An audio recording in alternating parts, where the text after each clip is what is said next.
حضرت علی کی عبادت۔ حضرت علی نماز اور عبادت کس طرح سے کیا کرتے تھے؟ دوستو اگر آپ کو جاننا ہے تو بنے رہیں لاسٹ تک اس ویڈیو میں۔ السلام علیکم دوستو، حضرت علی کی عبادت کا بیان آپ کس طرح سے جب نماز کا وقت ہوتا تھا تو کانپتے تھے، یہ مکمل واقعہ آج میں آپ کے سامنے بیان کروں گی دوستو۔ اور اگر آپ نئے ہیں، آپ نے میرے چینل کو سبسکرائب نہیں کیا تو آپ میرے چینل کو سبسکرائب کر لیں اور میری ویڈیو کو لائک شیئر اینڈ کمنٹس کر دیں۔ دوستو چلیے شروع کرتے ہیں کہ حضرت علی شیر خدا رضی اللہ تعالی عنہ امانت کا حق ادا کرنا یہ کیوں کہا کرتے تھے؟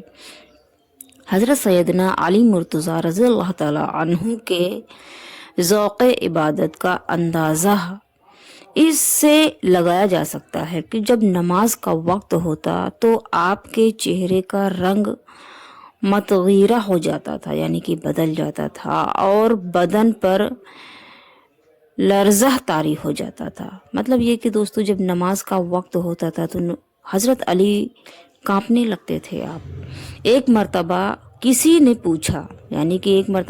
نے پوچھا حضرت علی شیر خدا رضی اللہ تعالیٰ عنہ سے کہ آپ کی یہ کیفیت کیسی ہے؟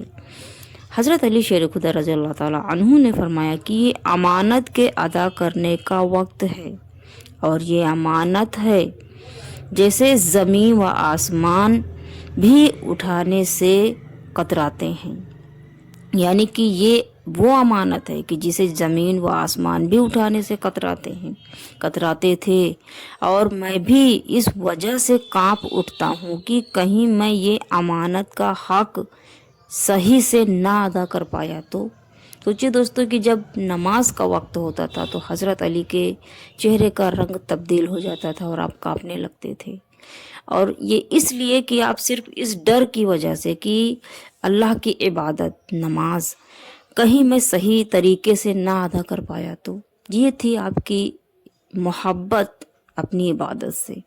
اور دوستو ایک بار کا واقعہ ہے، روایت میں آتا ہے کہ ایک مرتبہ حضرت سیدنا علی مرتضیٰ رضی اللہ تعالیٰ عنہ نماز کے لیے کھڑے تھے، یعنی آپ نماز ادا کر رہے تھے کہ آپ کے گھر کو آگ لگ گئی تھی۔ آگ اس قدر پھیل گئی کہ یہ خطرہ لاحق ہو گیا، یعنی کہ یہ خطرہ بالکل لازم ہو گیا، یہ لگنے لگا لوگوں کو کہ کہیں آپ جل نہ جائیں۔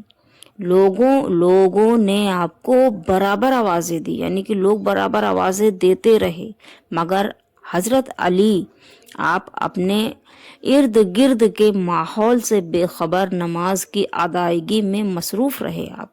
جب آپ نے نماز ادا کر لی، آپ کی نماز ختم ہو گئی تو آپ کو معلوم ہوا کہ آپ کے گھر کو آگ لگ گئی ہے۔ سوچئے دوستو کہ حضرت علی شیر خدا رضی اللہ تعالیٰ عنہ کی عبادت اس طرح سے آپ کیا کرتے تھے، اس طرح سے آپ مصروف رہا کرتے تھے کہ آپ کو دنیا کی خبر نہیں رہتی تھی، صرف اور صرف اللہ کی آپ عبادت کرتے تھے۔ اتنی محبت تھی آپ کو اپنی عبادت سے، اور اتنے والہانہ محبت سے، اتنے دل سے آپ ادا کیا کرتے تھے کہ نماز ادا کرتے وقت آپ کسی چیز پر دھیان نہیں دیتے تھے، صرف اور صرف اپنی عبادت پہ دھیان دیتے تھے، اور اتنا زیادہ آپ کو خوف ہوتا تھا کہ کہیں یہ میں عبادت اپنی ٹھیک سے نہ کر پایا تو، یعنی کہ میں اگر اللہ کی نماز کو میں ٹھیک سے نہ ادا کر پایا تو، یہ اس چیز کا خوف تھا دوستوں۔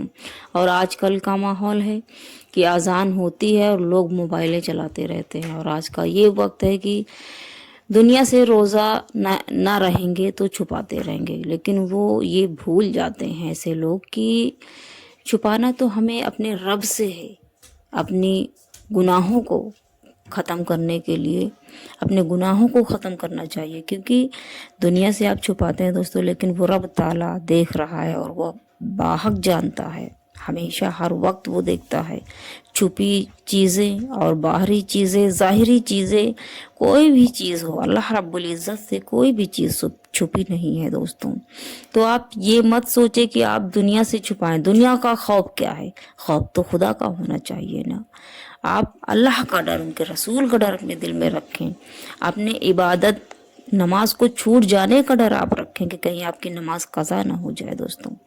تو آپ دنیا کے خوف کو ہٹا کر اللہ کے خوف کو اپنے دل میں لائیں، اور اپنے ایمان کو برقرار رکھیں اور اپنے ایمان کو مضبوط کریں کہ آپ یہ روزہ، یہ رمضان ہم کو اگر ملا ہے، اللہ تعالیٰ نے ہم کو اس رمضان میں زندگی دی ہے، تو آئیے آپ سب مل کر، ہم لوگ مل کر اللہ کی عبادت کریں، روزہ پورے روزے کو مکمل کریں۔